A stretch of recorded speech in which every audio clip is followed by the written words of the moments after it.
Now at 6, 2 of 3 men arrested in connection with the death of a teenager while he was asleep in bed is set to appear in court this morning. We'll bring you a preview. Plus, I like not having to deal with the traffic in Portland. And the parking For sure. And TriMet is asking for community feedback before it goes through with its plans to eliminate some bus lines and shorten the Max Green line. Why TriMet says the cuts are necessary to help address a $300 million budget shortfall. Two parts to your weather story. Part one is the rain. These are sizable rain amounts expected in Portland over the next couple of days, 1.53 inches. And a lot of that rain, part two, will be snow up in the Cascades. Your complete forecast coming up.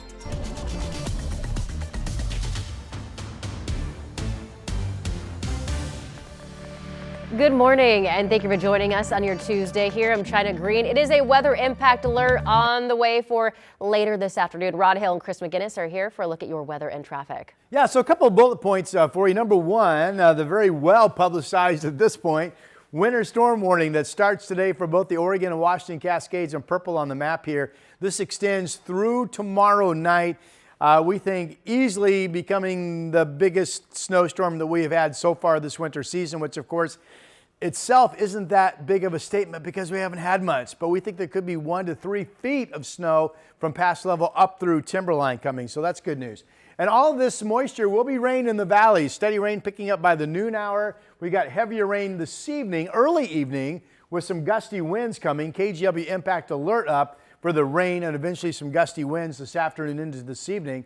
The storm right now just throwing the cloudiness inland and some rain up around Astoria. Otherwise, we're dry. We're dry in Lincoln City. Good visibility from Schnuckwitz Casino Resort camera in Lincoln City. Here's the Oregon Zoo zoo light display still up in the West Hills. We're at 40 degrees out the door. Some of you are more like 35.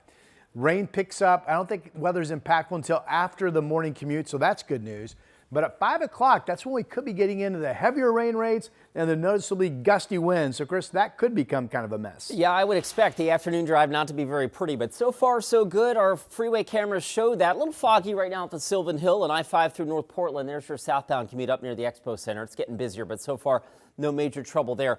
I do want to take you down into Marion County, the transition from Marion north to Clackamas County. We've got something that's hanging up the drive near Arndt Road, south of Highway 551 in Charbonneau. I think we might have a crash somewhere here on that I-5 northbound commute. Traffic's running a little thick for about 2 miles getting north of Donald up towards Charbonneau. We'll keep you posted on that. China? Thank you, Chris. Tualatin Valley Fire and Rescue, along with Aurora Fire, have extinguished a fire at an apartment complex in Wilsonville. This happened on Southwest Ash Meadow Circle and Vale Court. Crews on scene told us that 3 units were impacted in the fire, with 2 affected by water damage. No one has been reported injured. The fire investigator is working to determine what started the fire. We are working to learn more this morning on reports of a shooting last night in North Portland. So this happened just after 9 o'clock in the area of North Interstate Avenue and Failing Street. About 2 hours later, our crews saw police detain 3 people. It's still unclear what their roles were in all of this, but we have reached out to Portland police and are waiting to hear back. New overnight, Portland police say a driver has died after getting away from officers during a traffic stop.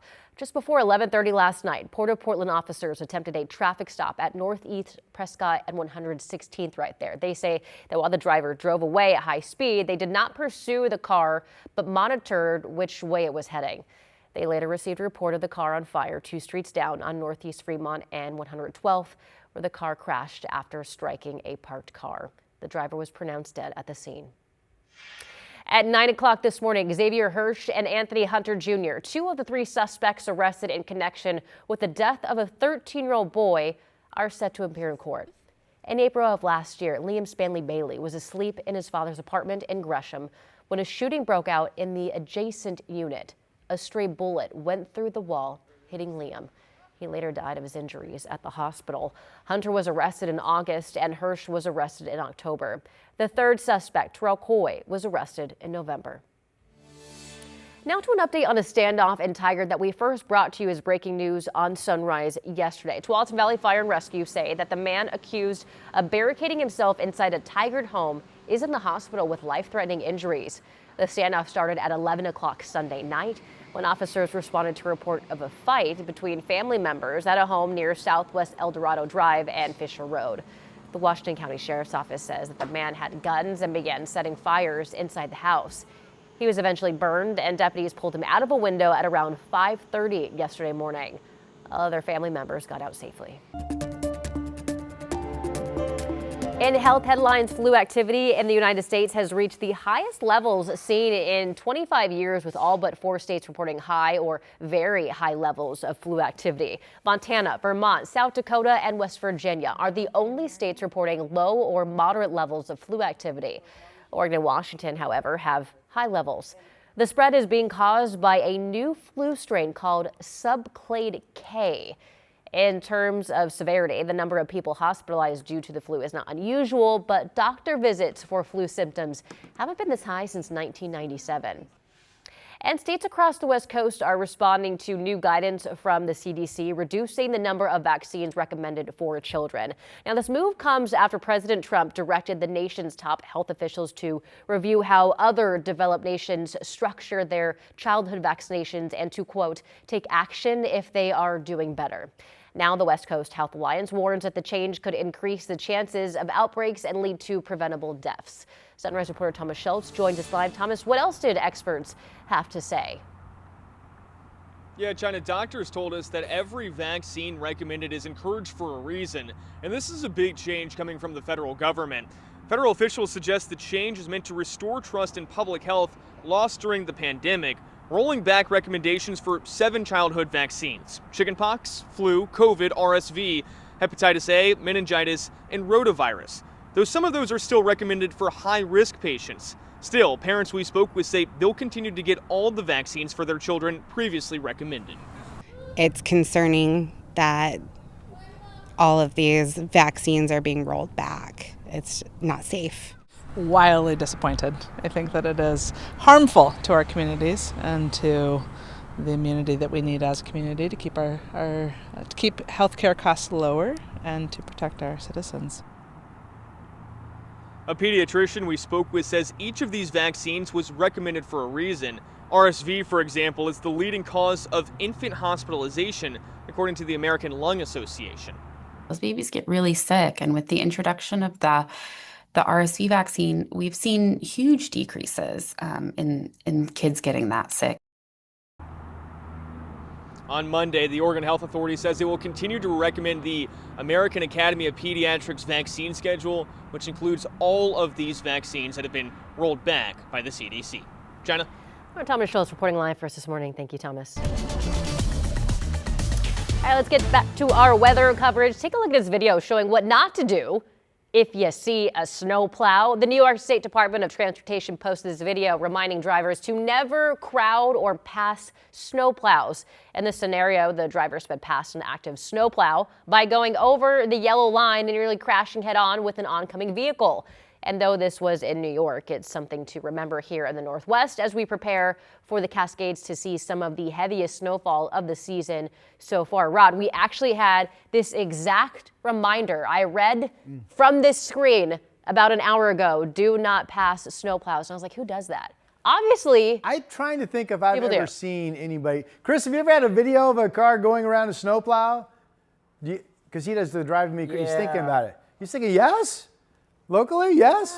No. No, he says he has not. That's good news. Good. Okay. So maybe we are better than those New Yorkers when it comes to driving. Let's hope so, right? Let's hope so.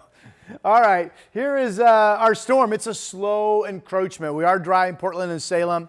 I think over the next couple of hours, either we stay dry or we just start getting some traceable amounts of very light rain. Right? It is raining up in Astoria, and now light rain pushing into Longview.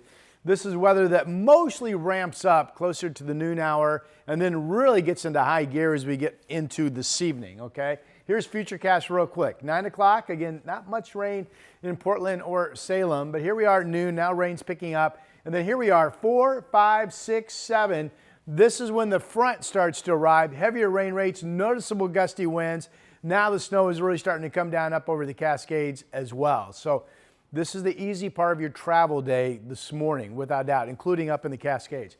Here's the Vancouver the Springs at the waterfront camera looking at the Interstate Bridge. Good visibility. All looks great. We're dry, 40 degrees out at the airport right now. Colder spots, though. Scappoose and Battleground each at 38. Hillsboro's at 37. Happy Valley, good morning. 36 to you. Salem, I meant to say, 38, and Albany's at 37 degrees. We have the winter storm warning for the Cascades. Again, this storm really gets going this afternoon gradually. Heaviest snow rates this evening, overnight tonight, and tomorrow. A 2-day event, basically. At least over a foot at Government Camp, we think, when it's all said and done, into Thursday morning. Could be 3 feet of snow falling through Thursday morning at Meadows, 5,000 feet, and Timberline, 6,000 feet. So that's good news. For the Valley, dry start, steady afternoon rain. We talked about the heavier gusty conditions as we go into the evening hours when the front comes in. So let me get you your 7-day numbers, and then we'll talk again here shortly. Mid-40s today and tomorrow. It really winds down with decreasing scattered showers Thursday, a dry weekend. I'll see you in about 5 minutes. Thank you, Ron.